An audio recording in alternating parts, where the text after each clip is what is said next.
یہ تناظر تو آپ کے ذہن میں بیٹھ گیا. ایک بچہ دنیا کے مشہور عالم دین کے پاس پڑھنے جا رہا ہے شوق سے، اور بڑی ادب کی گفتگو چل رہی ہے. ایک دم اب لہجہ سخت ہو گیا، رویے میں کچھ کرختگی آ گئی.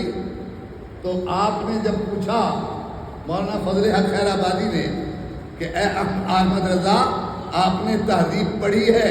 تو کہا آپ کے ہاں ملا حسن کے بعد تہذیب آتی ہے. یعنی آپ نے بھی ریشم میں ہی پتھر مارا.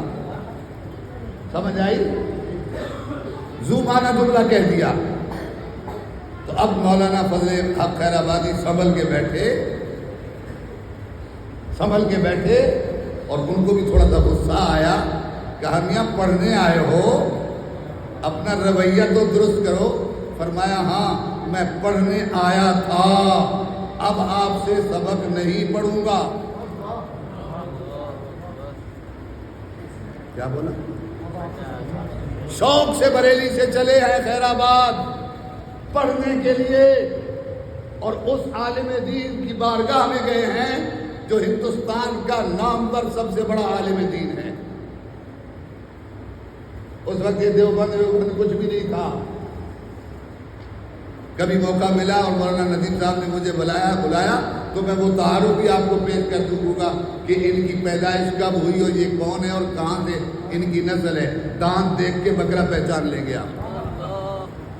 کبھی موقع دینا. ابھی میرا موضوع ہے امام احمد رضا. نہیں پڑھوں گا، ارادہ بدل دیا ہے. اور فرمایا، پوچھا کیوں؟ کہ اس لیے کہ آپ نے مولانا عبد القادر بیدایونی رحمۃ اللہ علیہ جو رد وہابیت کرتے تھے ان کو خبطی قرار دیا ہے. یعنی پاگل نہیں بولا، لیکن پاگل ہی ایک قسم کا بولا ہے. تو آپ نے نبی پاک کی عظمت کے لیے میدان میں کھڑے ہوئے کو پاگل قرار دیا ہے. مجھے یہ گوارا نہیں ہوا. اور آپ کو یاد کرا دوں کہ آپ کے والد مولانا فضل امام خیر آبادی رحمت اللہ علیہ نے وہابیت کا رد سب سے پہلے کیا ہے.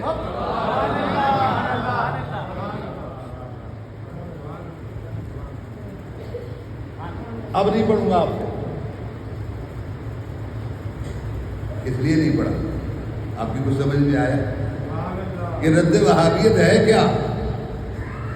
رد وہابیت یہ ہے کہ میرے نبی کی بارگاہ میں کچھ نہ کہو، میرے نبی کی بارگاہ میں رقیق جملے نہ بولو گے تو پھر احمد رضا کے ہاتھ میں تلوار تو نہیں ہے. کیا ہے؟ قلم ہے.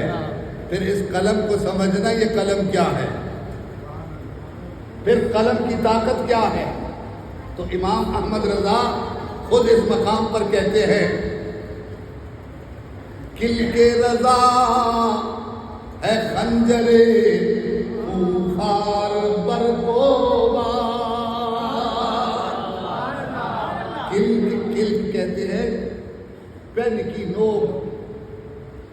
پین کی نوک، فرمائیے پین کی نوک نہ سمجھنا، یہ احمد رضا کے قلم کی جو نوک ہے نا خنجر خونخوار ہے اور برق و بار ہے.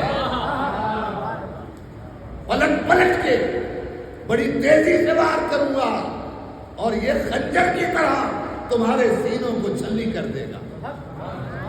یہ ہے احمد رضا. کل کے رضا ہے خنجر خونخوار برق و بار، آدھا سے کہہ دو منائے نشر کرے. ایگو ختم کر دے بھائی، بیس بڑھا کے ایگو ختم. وہ ناتمانوں کے لیے ایگو ٹھیک ہے. بات سمجھ میں آئی؟ آئے گوارا نہیں کیا ان سے پڑھوں، گوارا نہیں کیا. اتنی سی بات برداشت امام احمد رضا کو نہیں ہوئی. حضور سید عالم سے عقیدت اور محبت کا یہ عالم ہے۔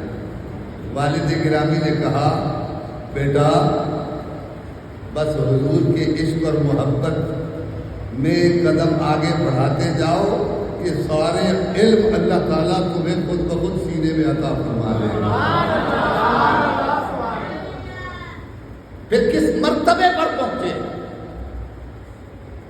آپ لوگوں میں بزرگوں میں میری اس بات کی گواہی دینے والے بھی بزرگ موجود ہوں گے جن کا ہندوستان کبھی آنا جانا ہوا ہو۔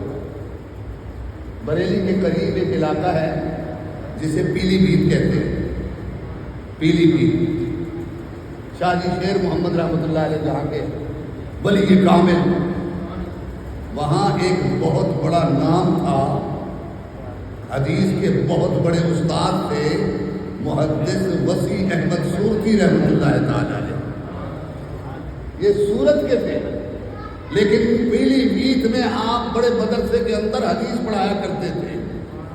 اعلیٰ حضرت نو عمر نوجوان ہیں اور محدث وسیع احمد سورتی رحمۃ اللہ تعالی علیہ یہ اس وقت ہندوستان میں حدیث میں بڑا نام ہے، بزرگ ہیں اور بہت بڑے عالم اور فاضل، بڑے بڑے ہزاروں عالم آپ کے شاگرد ہیں۔ نام کیا؟ محدث وسیع احمد سورتی رحمۃ اللہ علیہ۔ محدث وسیع احمد سورتی یہ مرید ہے مولانا فضل الرحمان گنج مراد آبادی رحمۃ اللہ علیہ کے، اور شاگرد ہے مولانا رحمت علی کیرانوی رحمۃ اللہ علیہ کے، اور آخری عمر میں ملاقات ہو گئی امام احمد رضا سے۔ چند ملاقاتوں میں اب حدیث پڑھا رہے ہیں، موقع بموقع احمد رضا احمد رضا احمد رضا احمد رضا۔ شاگردوں نے کہا حضور آپ مرید ہیں مولانا فضل الرحمان گنج مراد آبادی کے، یار آواز ٹھیک کرو، یہ گونج بہت زیادہ ہوگی، گونج تھوڑی کم کرو بھائی۔ ہاں آپ مولانا فضل الرحمان گنج مراد آبادی کے مرید ہیں، استاد آپ کے دوسرے ہیں، اور کل کے نوجوان کا تذکرہ آپ کی زبان پر رہتا ہے۔ فرمایا ہاں میں حدیث کا بڑا استاد ضرور ہوں، میں مولانا فضل الرحمان گنج مراد آبادی کا مرید ضرور ہوں، میں استاد دوسرے سے پڑھا ہوں، لیکن احمد رضا